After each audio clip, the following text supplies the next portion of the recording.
ధన్యవాదాలు speaker sir governor గారి ప్రసంగానికి ధన్యవాదాలు తెలిపే తీర్మానాన్ని ప్రతిపాదిస్తూ వేముల వీరేశం గారు సెకండర్ కింద ఎన్ఎం శ్రీనివాస్ రెడ్డి గారు సమర్థిస్తూ వారు ప్రసంగించడం జరిగింది. అదేవిధంగా ఈ చర్చలో బీఆర్ఎస్ పార్టీ నుంచి డాక్టర్ పల్లా రాజేశ్వర్ రెడ్డి గారు, భారతీయ జనతా పార్టీ నుంచి పాయల్ శంకర్ గారు, ఏఐఎంఐఎం నుంచి శ్రీ అక్బరుద్దీన్ ఓవైసీ గారు, సిపిఐ నుంచి కూనంనేని సాంబశివరావు గారు వివిధ అంశాలను ప్రస్తావిస్తూ వారు మాట్లాడినారు. గవర్నర్ గారి ప్రసంగానికి ధన్యవాదాలు తెలిపే ఈ చర్చలో పాల్గొంటూ ప్రధానంగా అధ్యక్ష, ఈ రాష్ట్ర ఏర్పాటు ప్రక్రియకు మీరు సజీవ సాక్షి. తెలంగాణ రాష్ట్ర సాధన క్రమంలో ప్రజల యొక్క ఆలోచన, ప్రజల యొక్క భాగస్వామ్యము ఇవన్నీ మనం కళ్ళారా చూసి మంత్రివర్యులుగా, ఎంపీపీగా ఉద్యమం జరుగుతున్న సందర్భంలో ప్రజలతో కలిసి మీరు మనము అందరం ఆ రోజు తెలంగాణ రాష్ట్ర సాధనకు చేసిన ప్రయత్నం అంతా మీకు ఇంకా గుర్తుండే ఉంటుంది, మాకందరికీ కళ్ళ ముందు ఇంకా కదులుతూనే ఉంది. తెలంగాణ భౌగోళిక రాష్ట్రం మాత్రమే కాదు అధ్యక్ష, 4 కోట్ల ప్రజల భావోద్వేగం తెలంగాణ రాష్ట్రం అంటే. మనందరికీ రాష్ట్రం ఒక ఎమోషన్. తెలంగాణ చరిత్ర లోతుల్లోకి వెళ్ళి చూస్తే అడుగడుగున ఉద్వేగం, గుండె బరువెక్కే సందర్భాలు, సంఘటనలే ఉంటాయి.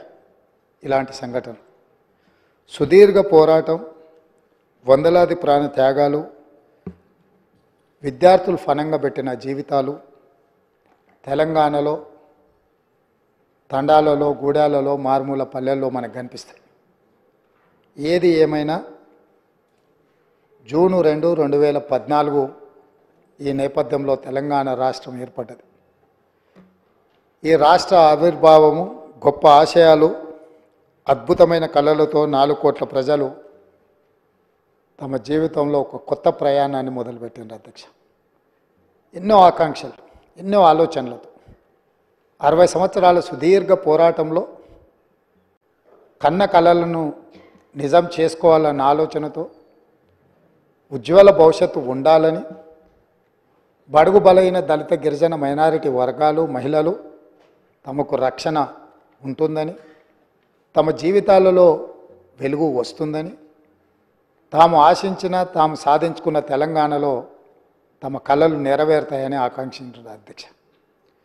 9.5 సంవత్సరాల తర్వాత ఈరోజు ఈ సభలో మనందరం మళ్ళీ తెలంగాణ నేపథ్యాన్ని, 9.5 సంవత్సరాల గత పాలనలో జరిగిన అంశాలను ప్రస్తావించుకుంటూ, ఇంకా కూడా ఆనాటి విధ్వంసకరమైన పరిస్థితులు, ఆధిపత్యం చెలాయించడం, పోలీసులను పెట్టి అణిచివేయడం, ప్రభుత్వం మారినా మన జీవితాలలో మార్పు వచ్చినా ఇంకా భయం మనల్ని వెంటాడుతూనే ఉంది అధ్యక్ష.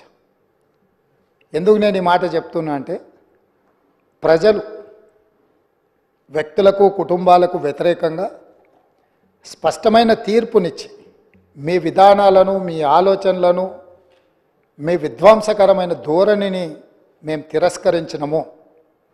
కాబట్టి మీలో మార్పు రావాలి, అందుకే మీ అధికారాన్ని మార్చినాము. ప్రధాన ప్రతిపక్షంగా మీ బాధ్యతను నెరవేర్చాలని ప్రధాన ప్రతిపక్ష హోదా వారికి ఇచ్చి ప్రజలు ఇంకొక అవకాశాన్ని ఇచ్చే ప్రయత్నం చేశారు. దురదృష్టవశాత్తు గవర్నర్ గారి ప్రసంగం రోజు ప్రధాన ప్రతిపక్ష నాయకుడు హాజరు కాలేదు. ఈరోజు ఈ చర్చలో అయిన వారు సుదీర్ఘమైన రాజకీయ అనుభవము, పరిపాలనలో వారికి అనుభవం ఉన్నది, 80,000 పుస్తకాలు చదివిన తెలంగాణ రాష్ట్రంలో అందరికంటే అతి గొప్ప మేధావిని అని వారు పదే పదే వారు ప్రస్తావిస్తుంటారు. ఆ మేధావితనం ఈ 4 కోట్ల తెలంగాణ ప్రజల యొక్క అభ్యున్నతి కోసం వారు ఉపయోగించి ఈ సభలో మా ప్రభుత్వం తీసుకుంటున్న నిర్ణయాలను సహేతుకంగా విశ్లేషించి ప్రస్తావించి ఏవైనా సలహాలు సూచనలు ఇచ్చి ఈ ప్రభుత్వం తీసుకుంటున్న నిర్ణయాలలో ఏమైనా ప్రజలకు ఇబ్బంది కలిగే అంశాలు ఏమైనా ఉంటే వాటిని సవరించి వారు సూచన చేస్తే వారి సూచనలు తీసుకొని ప్రతిపక్షాన్ని ప్రతిపక్ష నాయకుడిని గౌరవించి మా ప్రభుత్వము ప్రజాపాలన అందించాలన్న ఆలోచనతో సభలోకి వచ్చినాం అధ్యక్ష. కానీ ప్రధాన ప్రతిపక్ష నాయకుడు రాకపోవడం, ఆ కుర్చీ ఖాళీగా ఉండడం ఈ సభ యొక్క గౌరవానికి మంచిది కాదని చెప్పి తమరి ద్వారా ప్రతిపక్ష నాయకుడికి సూచన చేస్తున్నారు అధ్యక్ష.